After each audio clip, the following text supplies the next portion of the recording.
sign in the convention centre. She is more than 2 minutes up. The clock is still green. What is that finishing time going to be? 44 minutes and 1 second for our fastest time so far.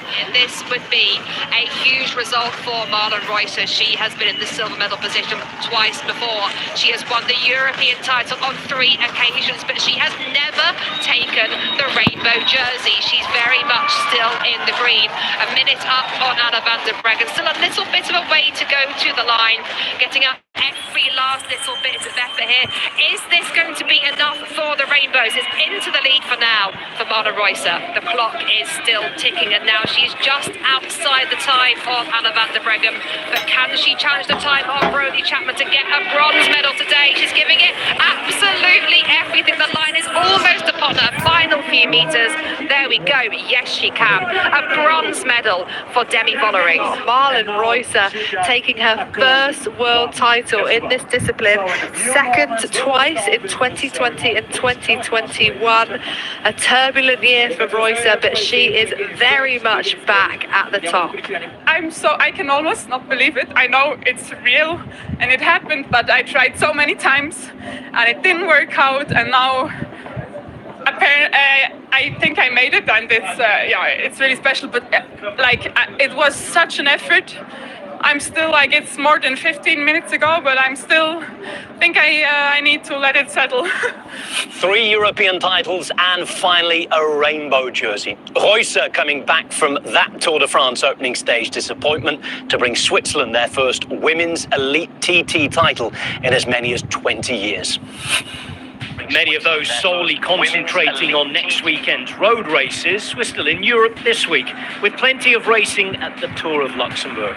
Always one of the stage racing highlights of the late season, the prestigious 5-day event began and finished in the country's capital. The Stage 1 uphill sprint was a real battle. He goes for glory, Gregoire, with Hirschi on his wheel. Will they be able to hang on? And it's absolutely agonising stuff. And Van den Berg in his wheel. Van den Berg sitting pretty here. I think he's going to lead in a very strong scenario into the final couple of 100 metres. Will Gregoire be able to hold on as he goes to the line? And I think he's going to get there. Will Van den Berg be able to come off his wheel in time as they go to the finale? And it is going to be glory on day one, and a beautiful victory delivered for the Groupama FDJ squad by Romain Gregoire. Mathieu Kokelman had already signed to turn pro at the end of this season with Lotto, but here, racing against the professionals with his Luxembourg national team, he was able to grab his first pro win among the elite.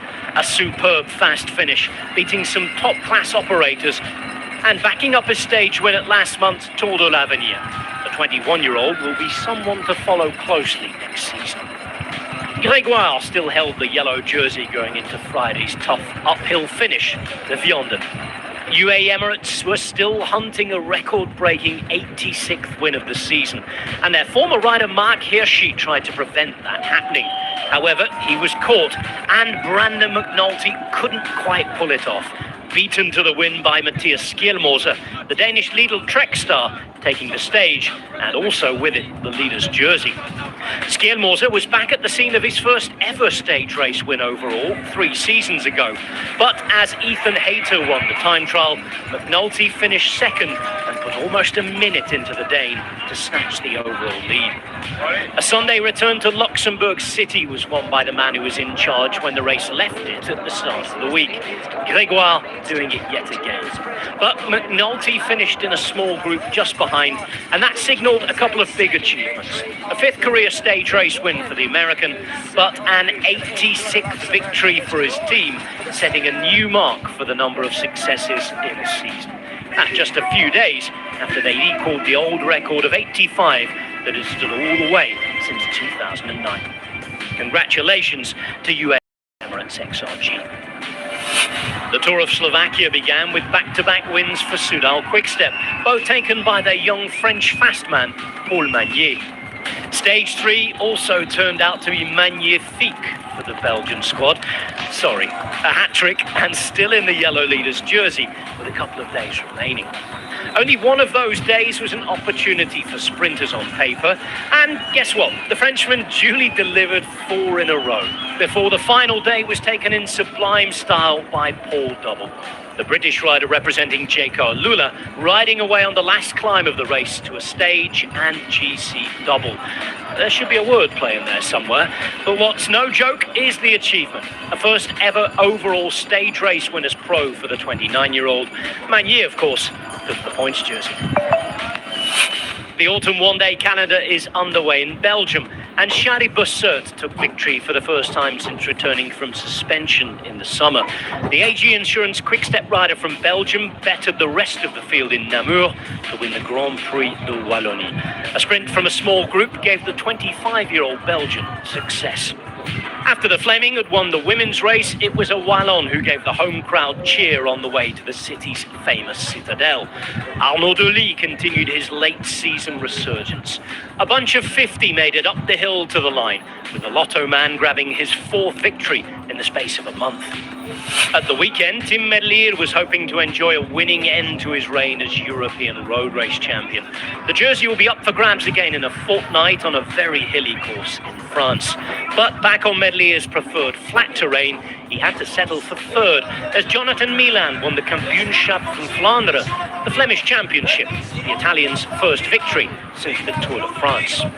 Another Delis demonstration won him the Super 8 Classic just 24 hours later. And finally, in France, just over the border in fact, it was a Visma Lease bike 1-2. Olaf Koy taking the spoils home from the Grand Prix d'Isberg ahead of his teammate Matthew Brennan. Textbook lead-out yet again from the young Briton.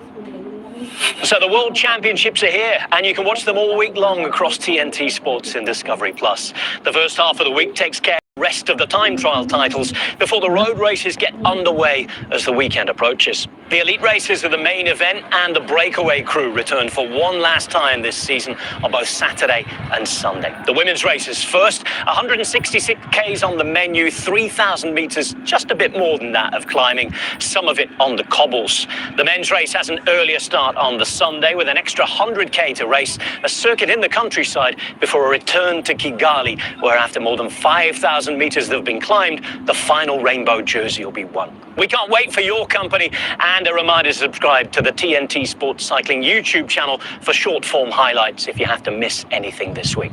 The Groupettes will be back next Monday. We'll review it all then. Goodbye.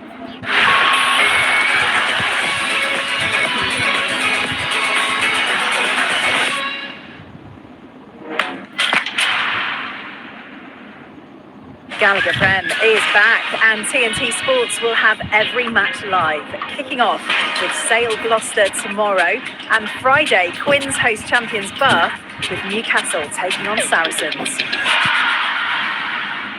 So, after 4 years in the classic car restoration business, I finally cracked it.